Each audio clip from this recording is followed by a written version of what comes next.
Another round of joint practices for the Minnesota Vikings 2023 training camp. There's a few interesting storylines. We'll get into those right after this.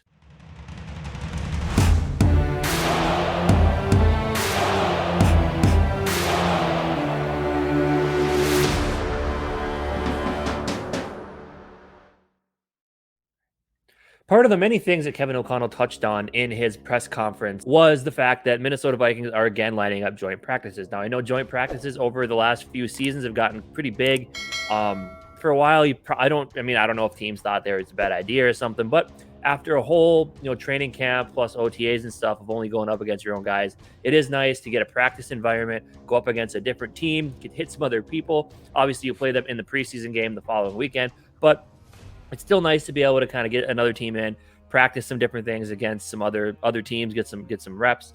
So the Minnesota Vikings for their two preseason games this year are hosting both the Arizona Cardinals as well as the Tennessee Titans. Minnesota Vikings even put this little tweet out there about it.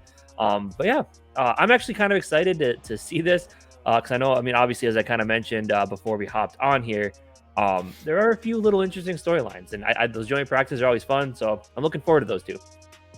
Yeah, what the interesting about those is last year was 49ers, I believe. Yep. And it got pretty heated. It got heated. Yeah, that's one thing. Like those joint practices, they seem to get heated pretty often. Oh, right. And again, it's probably because those teams have been going up against their own teammates for a while. Get some other people in there, start talking some trash. Yep. And that's this year. We're not going to be going up against a team like San Francisco, but like you said, there is some storylines in this, and we do get to see some players that I think is going to be interesting for us to watch. One in particular for the Tennessee Titans is your boy. I'll let you take that one over. Who's your boy? Quarterback Will Levis. The Vikings will get to see what could have been in these joint practices. Yeah, they'll get an idea. I don't know necessarily. Did we mess up? They'll get a good first look, and then plus obviously you see him in preseason. But it'll be a good first look to see, whether or not it was the right choice to pass on him when he fell there at 23. But even bigger for Tennessee, they might have to do the same thing with our boy Jaren Hall. Very true. And they might look at they find out what they missed on that guy. Absolutely. But no, that'll be good. Obviously, Will Levis, that's an interesting thing, because the rumors out there, Kevin O'Connell was super interested in him. Once we passed at 23, you kind of felt like that might have just been smoke. But still, they'll get a chance to look at a guy who they didn't take, and who knows, maybe he'll show up, maybe he won't, and they'll feel, justified in their decision to pass on him. But obviously, you got to look at the rest of this team as well. Mike Vrabel is a really, really solid NFL coach. Definitely more of a, you can definitely tell he's a Belichick guy. A lot of he strikes you as play defense, run the football. As they've shown, they have Derrick Henry. That's one of the big things. As of now, I know there had been some rumors about a trade. Nothing's ever really came of those. So for now, they still have Derrick Henry. They have Ryan Tannehill, who a lot of people do compare Will Levis to in a way. But Tannehill is kind of one of those guys, West Coast style, not going to take too many chances, play the running game, manage the game, whatever. But Ryan Tannehill is still a solid quarterback.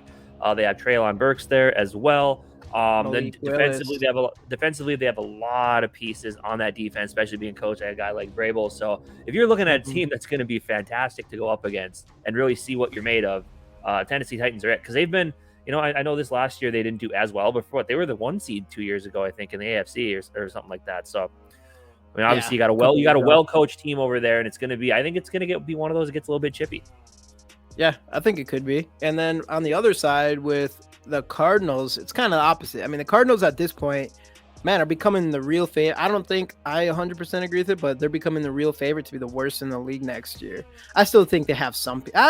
It's hard to say. It's definitely possible, especially with DeAndre Hopkins gone, which is actually really interesting to see where he ends up landing up. I know it sounds like, there's reports coming out that a reunion with Watson in or the Cleveland. Bills and Chiefs for the other two. Otherwise, it was like the Bills and Chiefs are fighting over him, which would be great.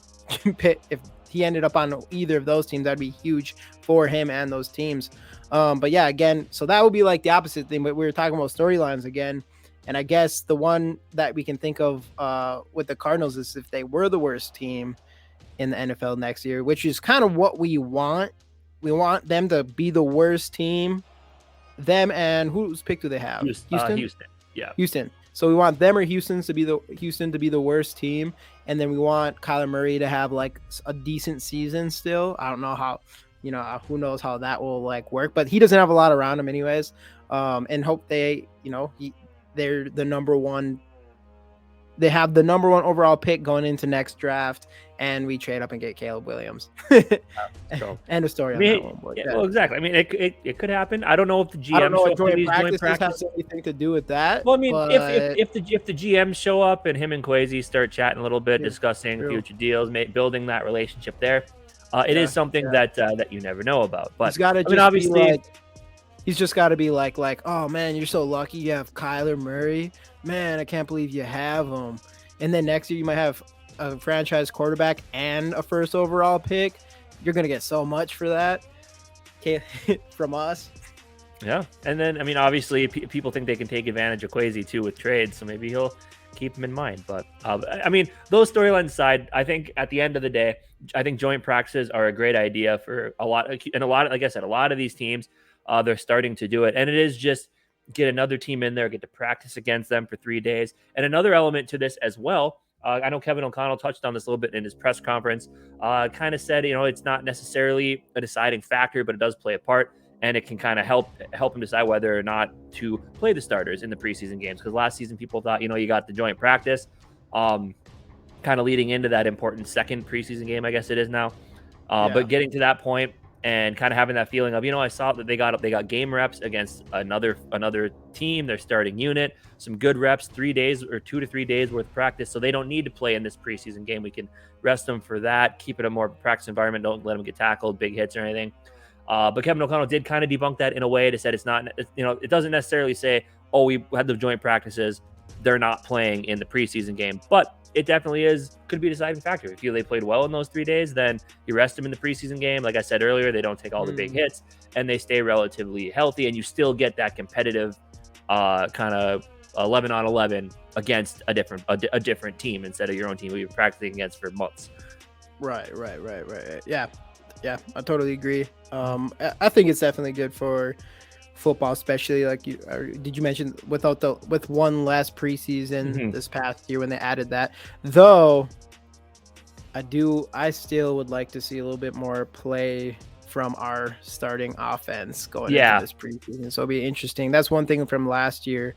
I still, even though obviously the season ended up going pretty well, but there's something there where you're just thinking, especially with KOC like becoming the new head coach stuff, I'm hoping we see a little bit more starters on the field, at least in maybe the second preseason game or something like that. But we'll see. That would be ideal. But anyway, Minnesota Vikings going up against Arizona and Tennessee and hosting them for joint practices while they're here for the preseason. Let us know your thoughts on that. Let us know your thoughts on if you think Will Levis is going to show the Vikings what they missed out on. Let us know that down in the comments. Like the video, and we'll see you guys next time on the GG Sports Podcast.